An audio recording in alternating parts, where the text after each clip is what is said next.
This is your News Source Evening Bulletin for today, Wednesday, the 18th day of September in the year 2019. Here's what we're tracking tonight.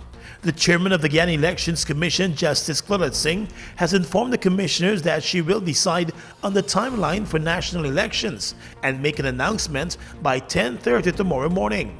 The chairman's position was conveyed to the commissioners this afternoon at the end of a more than 3-hour meeting at the Elections Commission. Opposition-nominated commissioners were tight-lipped as they left the meeting and would only say that the announcement would come tomorrow morning. The chairman will make a presentation, render a decision at 10:30 tomorrow morning. Pleased with the presentation she'll be making? Well, I can't tell you if I'll be pleased. When she makes it tomorrow, we'll decide. In today's meeting, though, what was the mood like in terms of? Decision No, will I be understand rendered that. I at understand it, Council. Dennis, I'm not willing to say anything except repeating this. The chairman will render a decision at 10:30 a.m. tomorrow. Good afternoon, Shanique. Anything to report?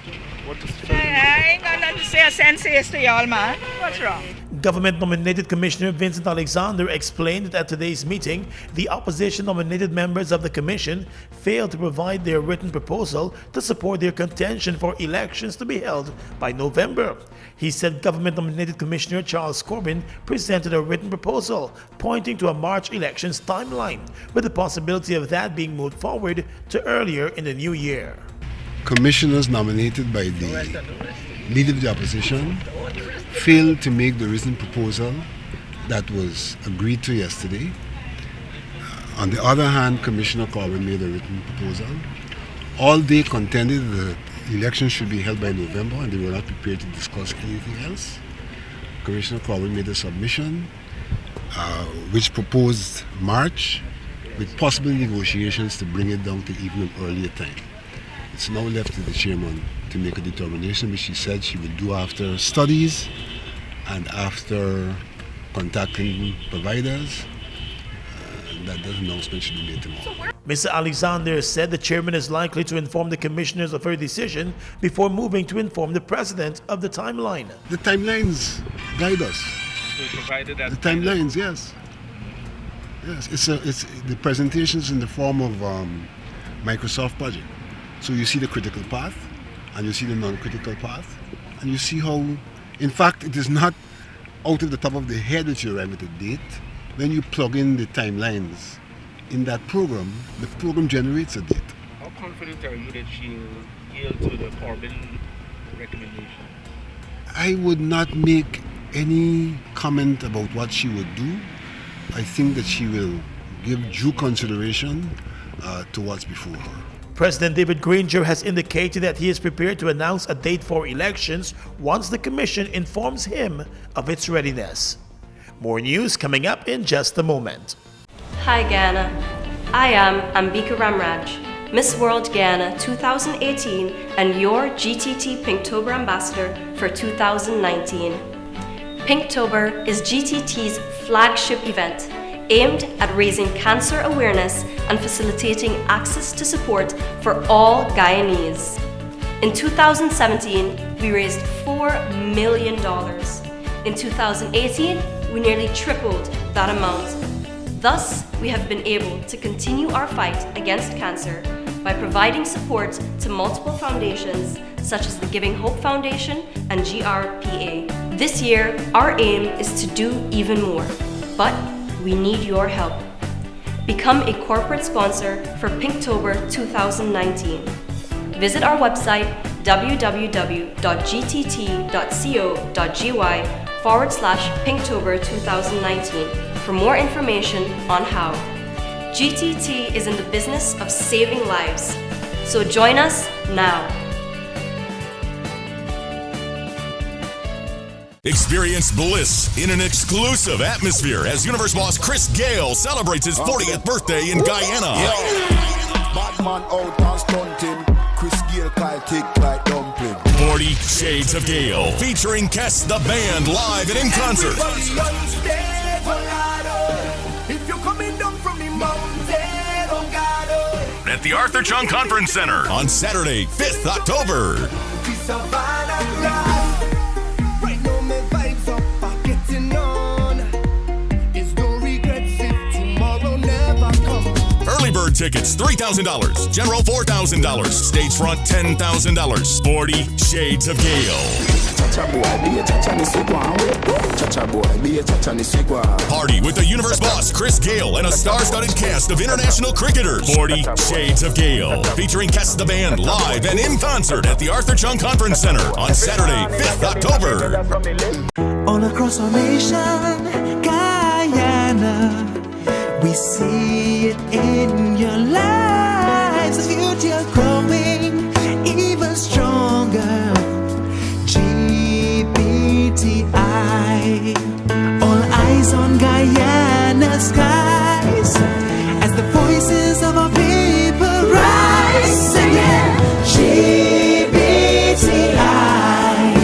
Guyana's pride is in your eyes. GBTI, we see Guyana through your eyes.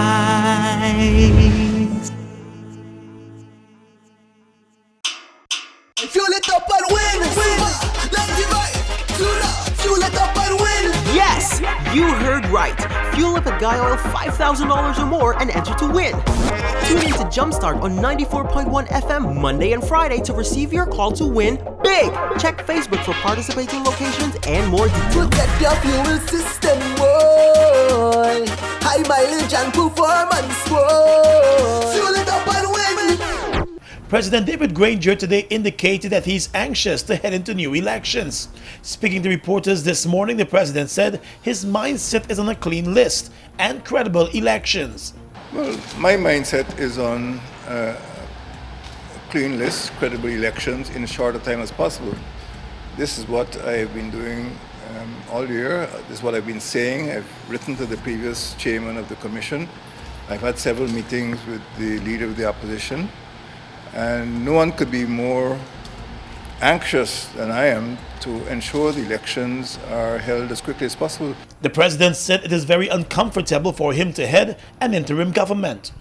It is very uncomfortable for me as a head of state to labor under the restrictions of an interim administration.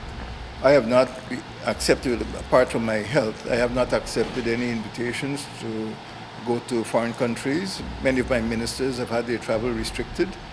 We cannot plan a budget. We cannot bring a budget to Parliament. We cannot engage in certain types of projects which are regarded as irreversible. And the whole business of government has been slowed because we are obedient to and compliant with the instructions of the CCJ last July. So it's uncomfortable for me to remain in this condition, and as you know, on Friday the 13th,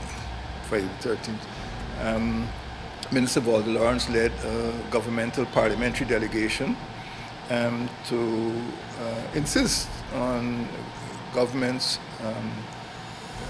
interests in having elections as quickly as possible. The government found itself in an interim status after the Caribbean Court of Justice ruled that a no-confidence motion which was passed against the government last December was valid.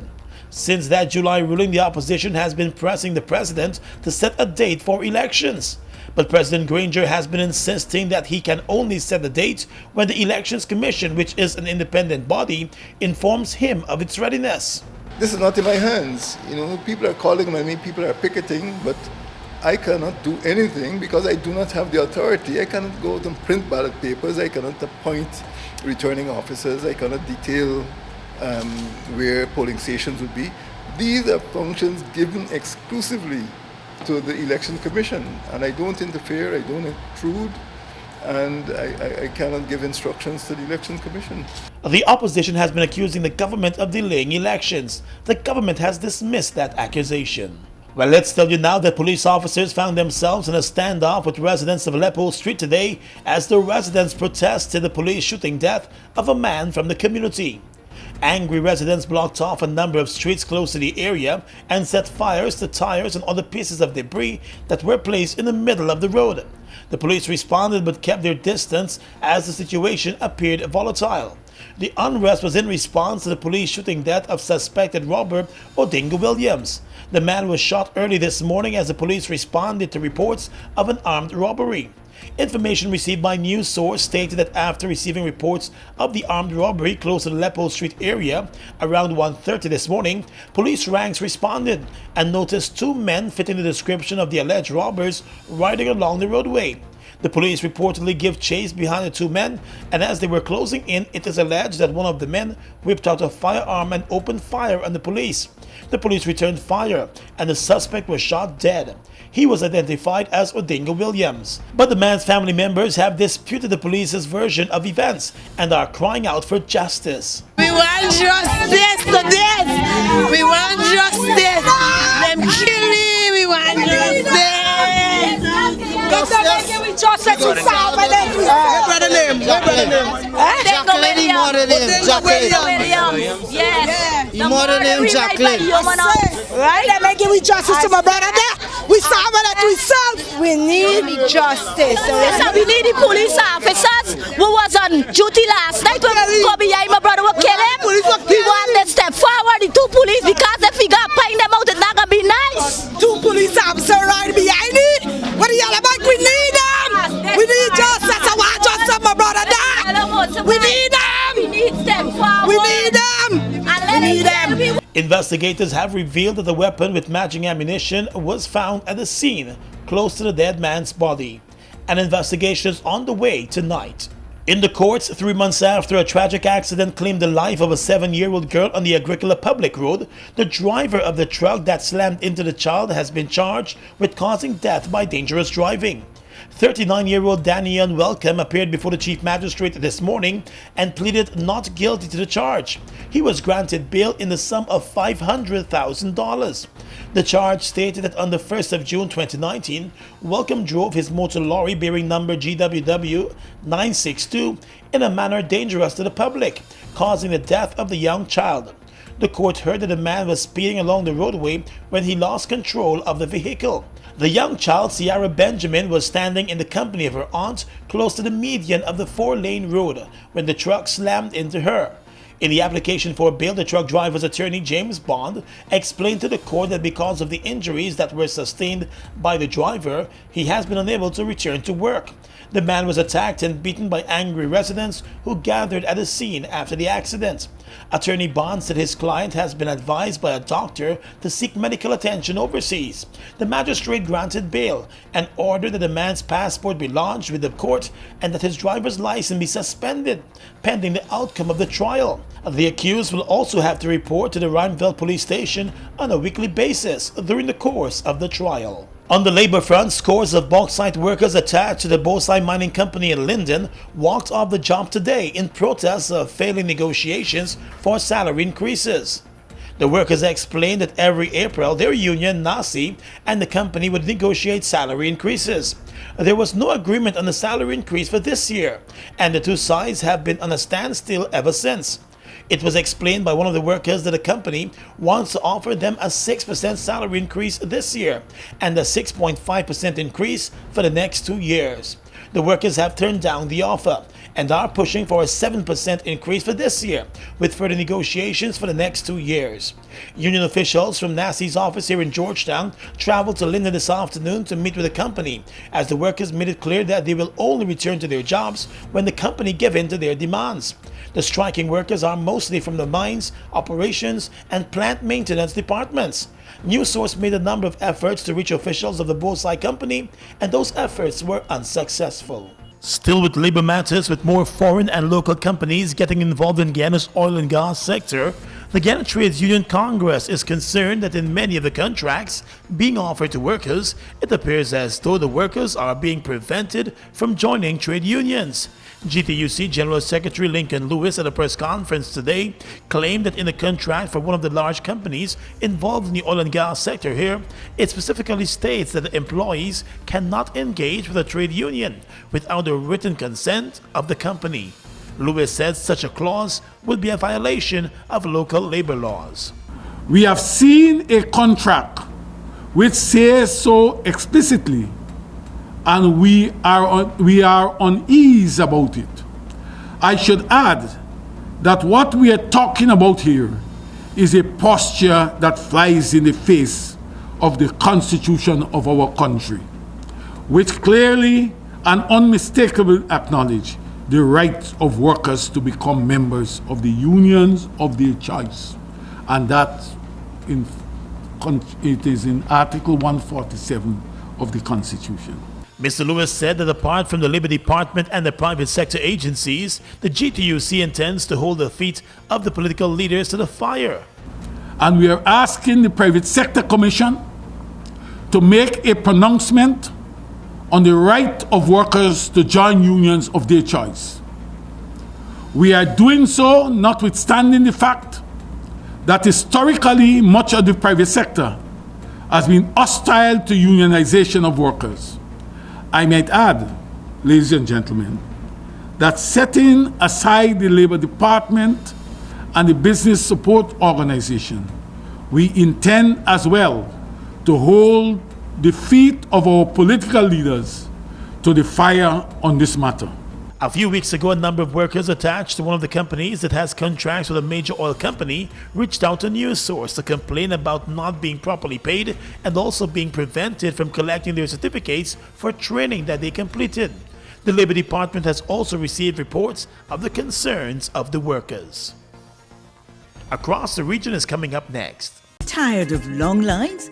Register with MyGTT at mygtt.co.gy. That's mygtt.co.gy to view and pay your bills from anywhere. Enter to win an Amazon gift card worth $25 or a bounty voucher worth 5,000 Guyana dollars when you sign up today. GTT, do more. Lights, camera, action. The stars are here again. Friday, October 4th at Palm Court. It's the annual champion party featuring the champion himself, DJ Bravo. Introducing the Caribbean's new pop sensation, Ariella Alexa. A full practice session with GBM Neutron. Music by Trinidad's sexiest DJ, DJ Anna, along with the Boom DJs, Gully Raz, Selector Diamond, DJ Aquilo, and DJ Hudson. Champion Party, Friday, October 4th at Palm Court. Securing the best healthcare facility for you and your family is important. At Balwansing Hospital, we take pride in giving you the best healthcare at unbeatable prices. We offer a 24-hour emergency care, a well-equipped ambulance, the best group of international doctors. Whatever your medical needs are, we are here to make sure you're taken care of like family. From eye care to dental service, the best, most experienced gynecologist, pediatric care, skin care, well-trained radiologist, and a trauma center. Our goal is to get you healthy so you can live a healthier life. Balwansing Hospital, caring for you and your family by offering healthcare at unbeatable prices. Live, love, and enjoy life. Call 226-4279 or visit us at 314 East Street, Georgetown. Balwansing, best healthcare at unbeatable prices. We are legions of men standing strong, but never too proud to stoop and help someone. We must send a clear signal to all. Do right. Walk in upright ways, knowing that's what being a man is all about. And ever aware that things will only get worse when good men do nothing. Stand strong. Be the one to live right. Across the region right now, more than 200 Bahamians whose homes were destroyed by Hurricane Dorian have arrived in Florida on a cruise ship. It was the second mass arrival for the Bahamas Paradise cruise line. More than 850 Bahamian evacuees arrived on September 7 after the storm ravaged the islands of Grand Bahama and Abaco. U.S. authorities asked companies to contact Bahamian officials to screen passengers who don't have U.S. visas. A ferry company last week asked passengers without visas to disembark in Freeport, forcing 119 people out of the boat. The Bahamians who arrived today from Freeport said that they will temporarily stay with relatives or friends before traveling back home. The Grand Celebration ship delivered food, water supplies, and construction material in Freeport. It required evacuees to pay $49 per person and provide a U.S. address. Tropical storm Jerry has formed in the Atlantic, east of the Caribbean. and is expected to strengthen into a hurricane in the next few days, the National Hurricane Center in the U.S. has announced. Jerry is the 10th named storm of the 2019 Atlantic hurricane season. The storm is still far from land, but it's gaining intensity. Jerry is forecast to continue moving to the west-northwest at a slightly faster speed over the next few days. It will be near the northern Leeward Islands on Thursday night or Friday. The storm is expected to eventually curve north away from Florida. Meanwhile, Hurricane Humberto has increased its forward speed as it moves closer to Bermuda. Forecasters say hurricane conditions are expected to reach the island tonight and continue into early tomorrow morning, with rainfall accumulations of 2 to 4 inches with maximum amounts of 6 inches expected. And finally tonight, international news. No clear winner has emerged from Israel's election, leaving a question mark over who will be the prime minister of the country. With just over 60% of votes counted, the party of incumbent Benjamin Netanyahu is neck and neck with that of his center-left main challenger. The results indicate that each will struggle to form a majority coalition with smaller parties. Mr. Netanyahu is vying to stay in power for a record 5th term. The latest results from Tuesday's vote suggest that his Likud party won 31 seats, while his opponent Benny Gantz' Blue and White Party garnered 32 seats, the Cannes public broadcaster said. A prime minister needs to command a 61-seat majority in the parliament. And that's your News Source Evening Bulletin for tonight. I'm Gordon Mosley reporting.